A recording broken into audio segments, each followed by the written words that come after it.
Hello, नमस्कार। आपका बहुत-बहुत स्वागत है आज तक रेडियो के weekly health show hello doctor में, जहां बात होती है आपकी और हमारी सेहत की। एग्ज़ाम का सीज़न आ गया है और बच्चे अब तैयारी में जुट गए हैं और इसी के साथ आया है एग्ज़ाम का स्ट्रेस। आज इस टॉपिक पर बातचीत करने के लिए स्टूडियो में हमारे साथ मौजूद हैं क्लिनिकल साइकोलॉजिस्ट डॉक्टर आरती आनंद, सर गंगाराम हॉस्पिटल से।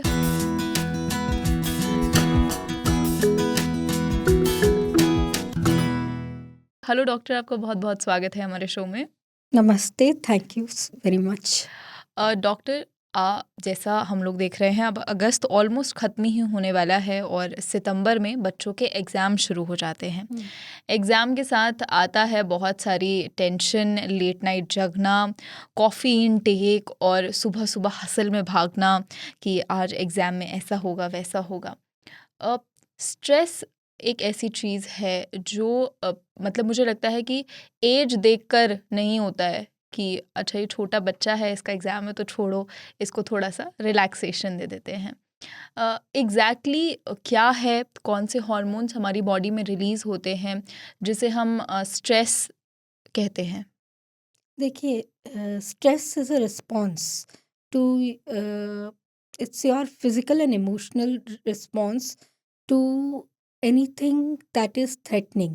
It hmm, could be your work related, it could be exam. So when we are in that mode, it triggers a flight and fight mode. Fight mode, mode yes. ठीक है.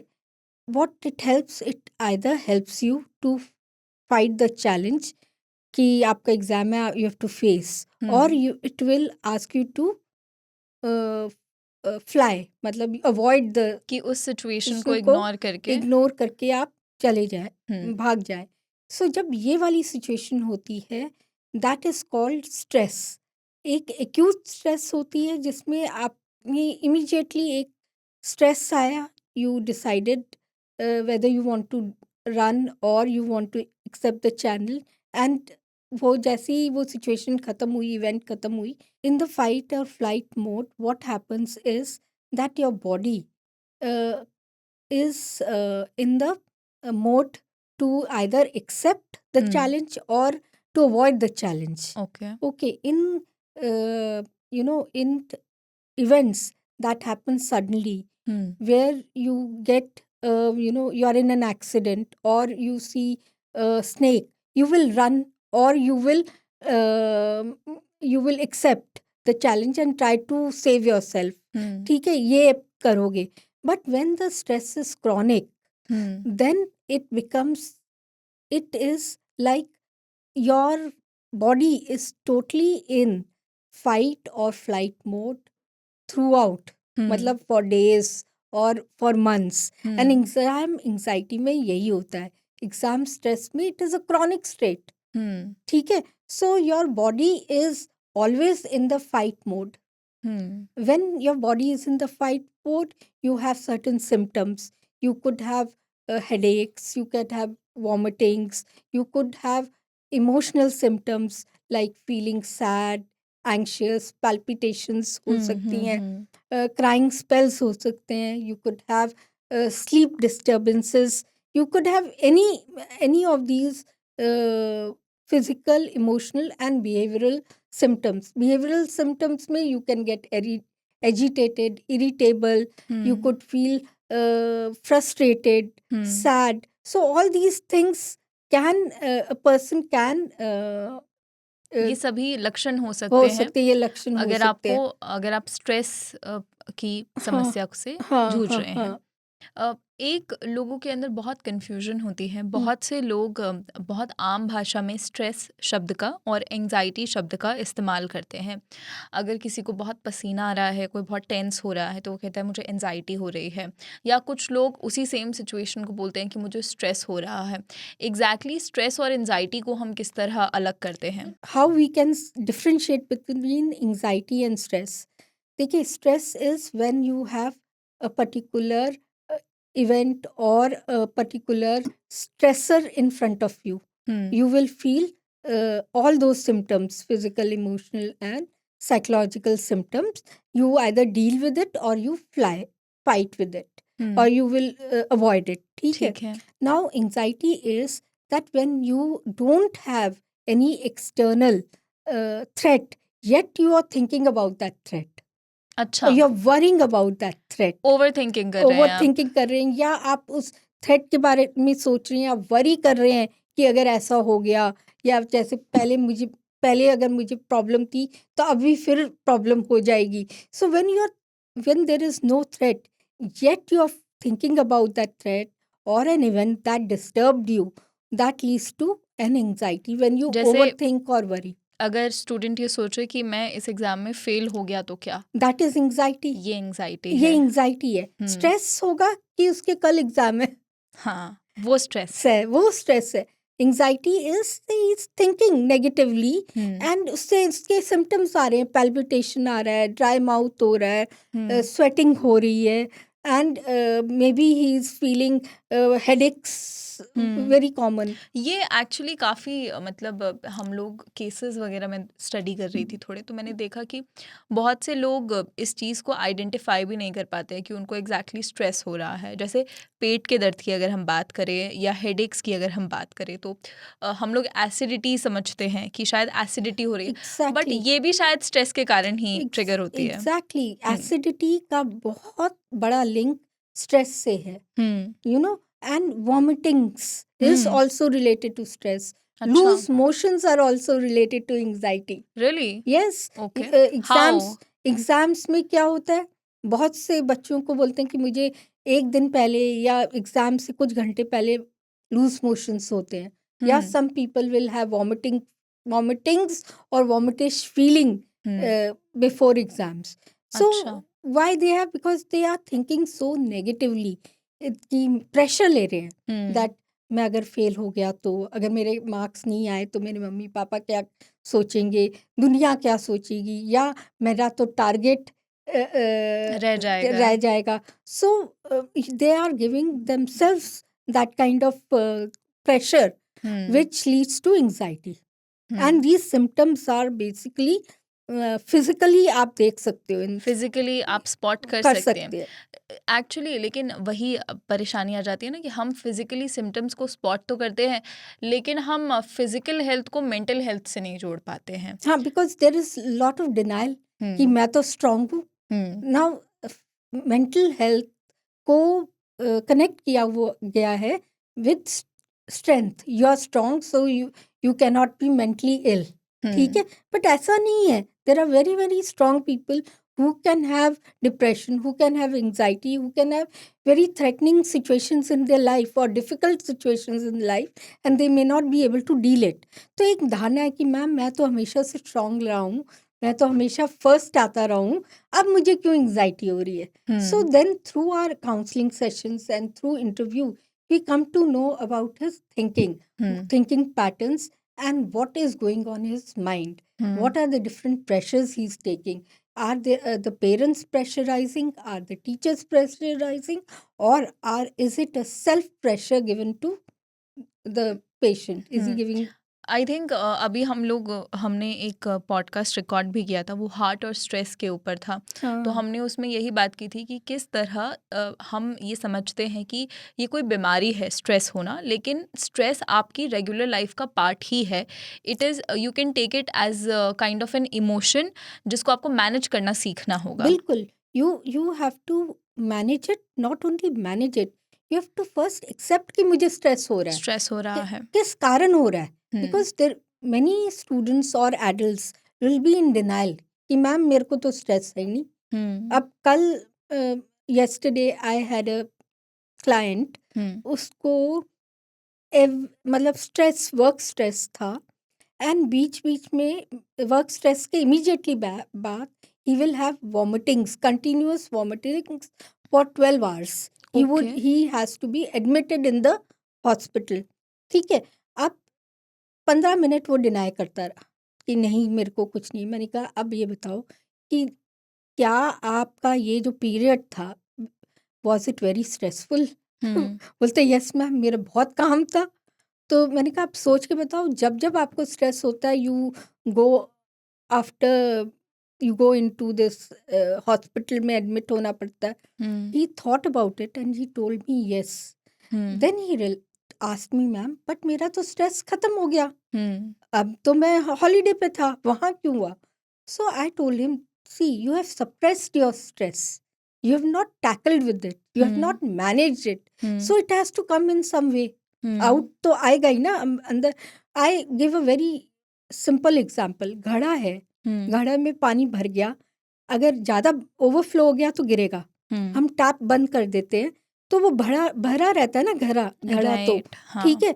पर stress तो आ ही रहा है, छोटे छोटे stress आ रहे. हाँ, ठीक है, वो स्ट्रेस का लेवल, घड़े का लेवल कम नहीं हुआ. बस थोड़ी देर के लिए आपने टैप क्लोज कर दिया, आपने सोर्स को थोड़ी देर के लिए बंद कर दिया. पर थोड़ा सा भी नॉर्मल आता है तो उसको एक ट्रिगर चाहिए to give you the symptoms. The moment you are back to the same situation, आप वापस स्ट्रेस में आ जाते हैं. या again that person was overthinking and worrying.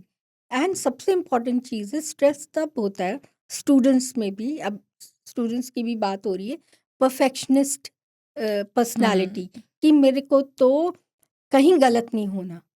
I have to be perfect, I have to get 100%, 90%.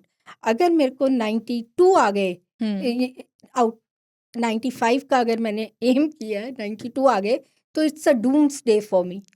अगर आप ऐसे सोचोगे तो you will not be able to do your task as well as you will harm your body. Plus आपको वो एक अच्छी performance होने के बावजूद आप उसका प्लेजर नहीं ले पाओगे, आपको खुशी नहीं मिलेगी. Exactly. क्योंकि आपने अपनी खुशी को 95 से कनेक्ट कर दिया है. आपने ये बहुत अच्छा पॉइंट बोला. Many clients who come to me, I tell them, why can't you enjoy your studies? Enjoy करो and don't worry about the future. You don't know.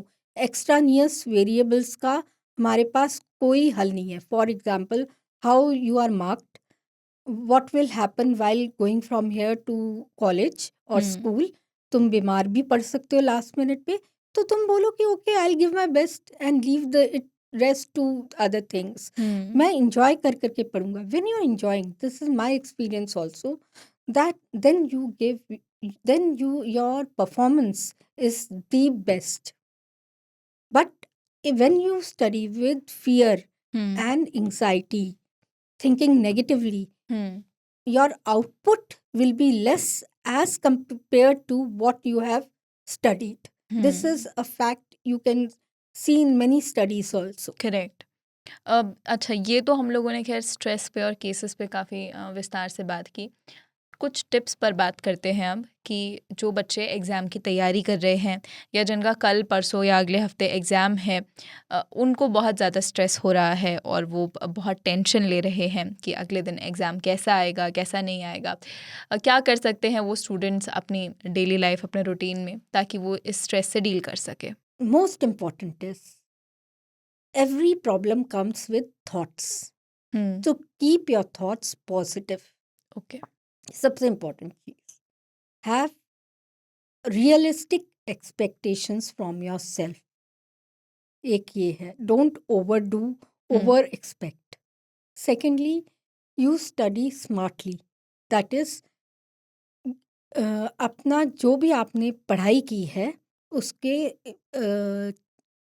Chunks बना लो. You know, divide the work into small chunks so that you can study in with breaks. 25 minutes पढ़ लिया, इतना मतलब half chapter कर लिया, फिर हाफ चैप्टर कर लिया, या एक चैप्टर कर लिया. So make chunks of your lots of loads. Secondly, prioritize on what is important, what important chapter is. कि आप वो चैप्टर करो जिसमें ज़्यादा मार्क्स हैं. अच्छा.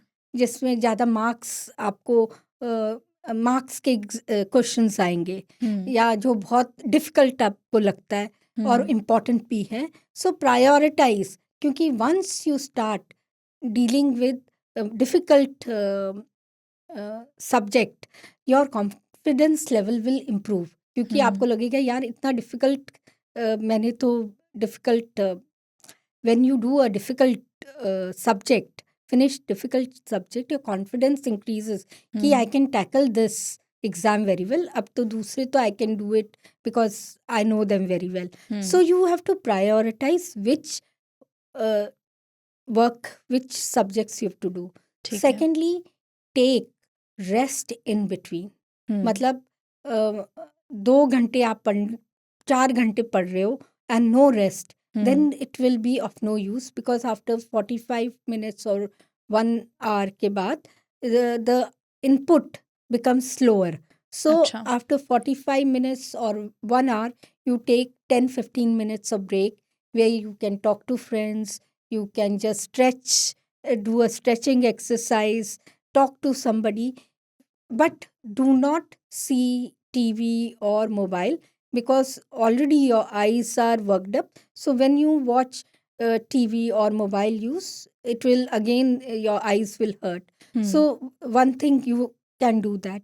Secondly, when you have exams, take out, when you have exams, take out 30 minutes for just relaxation every day. It could be exercise, it could be generally sitting and talking to a friend, going for a walk with a friend, so that you can unwind. And when you come back to study, you are fresh and you can take up more subjects. ठीक है. एक ये करना है. दूसरा जो बहुत important चीज़ है जो मैं बोलती हूँ, कि आपने प्रॉपर स्लीप लेनी है. मतलब there are so many students who study throughout the night. Throughout the night, right? Then I tell them, then how will you give the exam? Because that sleep cycle is disturbed. Then you will have problem getting up, and maybe you will not remember what you have studied, because you will be worrying all the time and you will be sleepy. So you should have a proper sleep. लेकिन बहुत से बच्चे बोलते हैं कि उन्हें रात को पढ़ते वक्त बहुत मतलब बेटर पढ़ाई उनकी हो पाती है, एकाग्रता ज़्यादा वो लगा पाते हैं, ध्यान लगा पाते हैं. हाँ, but then they have to make sure that on the day of the exam, they should sleep, at least have 6 to 7 hours of sleep. हाँ, मतलब एग्जाम से एक रात पहले आपको अच्छी अच्छी नींद नींद लेनी चाहिए. एंड वैसे भी आपको नींद 7 hours, 6 to 7 hours low. Don't stretch 14 hours students are studying. ठीक है. For that also, you have to take in between breaks. And I have seen the students coming and telling me, we don't take any break in those 14 hours. या 2 ले लेंगे. ठीक है. They are not. That's not enough. And they will not socialize for 2-3 weeks. Obviously, how will they study? How will you register what you are doing it? You know, your brain has certain capacity. After that, you cannot take more than what actually it is a machine, biological machine hai. So you cannot take that kind of pressure and stress. Pressure. दूसरा चीज, I would want parents to be there for your children. They should communicate with children and tell them that we are there for anything, and they should tell them that marks are not very important. It is what you do in the exams. Right. The knowledge you gain. It should be your own 100%. Give your yes, whether चाहे आपका 100% लगा के भले आपके 40 number आए, 50 आए या 90 आए या 100 आए, वो आपका अपना 100% होना give चाहिए. your best. And marks are not important. And life में आगे जाके marks will be important, but more than that, your knowledge Will and be. how you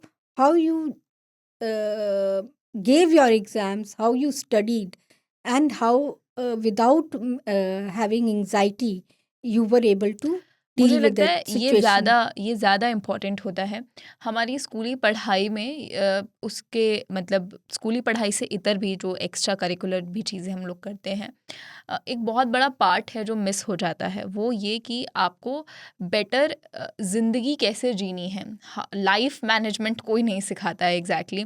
और आई थिंक वो ही ज़्यादा बेटर होता है कि क्योंकि मैंने बहुत बार देखा है, नो मैटर अगर किसी बच्चे के एग्ज़ाम में 40 नंबर आया करते थे कभी 9वीं 10वीं या 12वीं में, वो बच्चे कई बार अपनी ज़िंदगी में बहुत अच्छा कर रहे होते हैं because they are that confident with life, वो अपनी लाइफ में उतने बेटर है, वो लाइफ को डील करने को लेकर उतने बेटर है। एब्सोल्युटली। और वहीं कई जो टॉपर स्टूडेंट्स होते हैं या जिनके बहुत अच्छे स्कूल के वक्त मार्क्स आते हैं, अगर वो इंट्रोवर्ट हैं, दबे दबे से रहते हैं, बहुत सोशलाइज नहीं करते हैं, तो ये उनको आगामी ज़िंदगी में बहुत नुकसान भी देता है। एक बहुत इम्पोर्टेंट चीज I must tell hmm, to all these students is they keep comparing themselves with With other others. students yes, and parents भी यही करते हैं। हाँ, सो उसमें क्या आता है, your self esteem goes for a toss, hmm, lower self esteem होगी, लोअर कॉन्फिडेंस होगा, because you are all the time comparing yourself with others. Agreed, So what I tell my clients is that every individual is unique.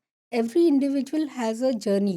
Okay, if you see your life as a journey, you cannot compare yourself with another person because his genes are different, his parents are different, his upbringing is totally different.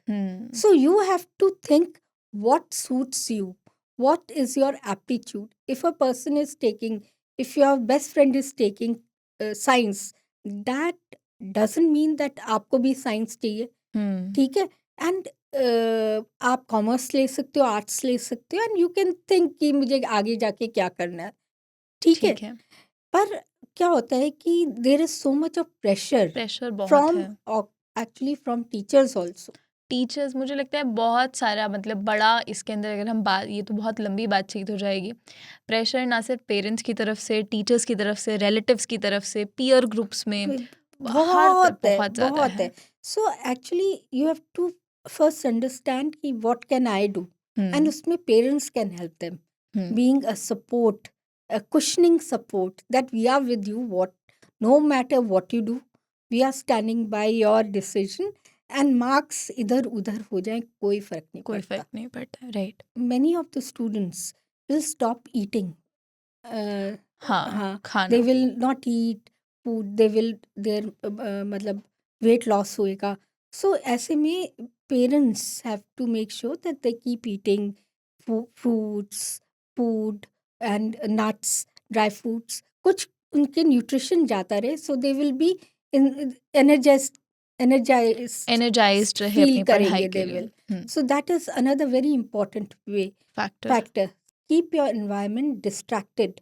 मतलब get distracted from TV, social media, and your room where you study should be very quiet, so that you can study without any distractions. ये एक बहुत अच्छी चीज़ होती है करने के लिए. Now, how to tackle stress? You can do relaxation exercise, you can do mindfulness meditation, and exercises. Daily 30 minutes of exercise will help them. Deep breathing exercises they can Okay. do whenever they are feeling overwhelmed, or whenever they are having negative thoughts. They can do deep breathing and replace them with positive self-talk, and also logical thinking, ठीक है, and focus on the present rather than focusing on the future. बहुत बहुत शुक्रिया doctor आरती। Exam stress पर उससे कैसे deal किया जा सकता है और उससे डील करना क्यों ज़रूरी है, इस पर हमारी विस्तार से बातचीत हुई डॉक्टर आरती आनंद से। आपसे फिर मुलाकात होगी हेलो डॉक्टर में ऐसे ही किसी टॉपिक के साथ। नमस्कार, मुझे दीजिए इजाज़त।